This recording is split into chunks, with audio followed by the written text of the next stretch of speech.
تصویر کے اوپر آپ نے اس عمل کو کر لینا ہے۔ اس شخص کی تصویر لینی ہے جس شخص کو آپ اپنے قابو میں لانا چاہتے ہیں، شہادت والی انگلی اس کے دل پر رکھ لینی ہے، یہ والا عمل کر لینا ہے۔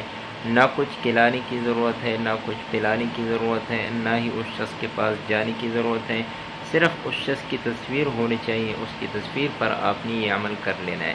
کس طریقے سے کرنا ہے وہ ابھی عرض کر دیتا ہوں۔ اس سے پہلے اگر آپ نے ہمارے اکاؤنٹ کو فالو نہیں کیا ہے تو اکاؤنٹ کو فالو کیجئے۔ اجازت کے لیے کمنٹس میں لفظ اللہ یہ لکھ لیں۔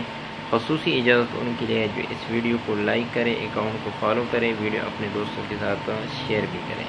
آپ جس شخص کو پسند کرتے ہو اس کو اپنے قابو میں لانا چاہتے ہو، چاہے وہ آپ کا باس ہے، آفیسر ہے، یا آپ کا محبوب ہے، شوہر ہے، بیوی ہے، یا جس کو آپ قابو میں لانا چاہتے ہو، آپ نے کرنا ہی ہے اس شخص کی تصویر لینی ہے۔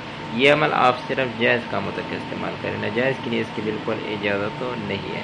اس شخص کی تصویر لینی ہے، پھر اس شخص کی تصویر کے اوپر دل والی جگہ پر آپ نے شہادت والی انگلی رکھ لینی ہے، 2 انگلیاں آپ نے اس کے آنکھوں پر رکھ لینی ہے، اول و آخر 3 مرتبہ درود پاک کو یہ پڑھ لینا ہے، پھر صرف 7 مرتبہ آپ نے یہ کلمات پڑھ لینی ہے، قد شغفہا حبا یا ودود یا جامع، قد شغفہا حبا یا ودود یا جامع، یہ پڑھ لینا ہے، پھر اس کے اوپر آپ نے دم کرنی ہے۔ 7 دن تک یا 11 دن تک آپ یہ عمل مسلسل کر لیں۔